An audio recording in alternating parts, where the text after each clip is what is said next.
Bumili ako ng spark plug wrench dahil madalas akong mag-spark plug reading. Maganda na may ganito ka at may dala kang ganito sa motor mo, dahil isa itong tools na ito ay gamit na gamit sa motor, dahil ang spark plug ang isa sa madalas na problema ng motor pag ayaw gumana, para kahit hindi ka na pumunta sa mga motor shop ay kahit ikaw ay mapapalitan o mache-check mo na ang iyong spark plug, bumili ka na din nito, nandyan na yung link.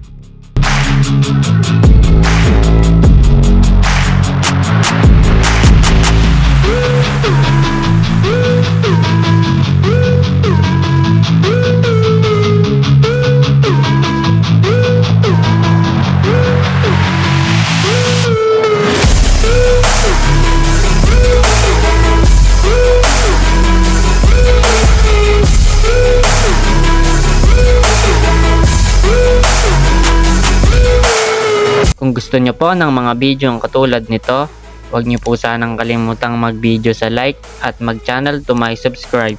Bye bye! Like a Hellcat.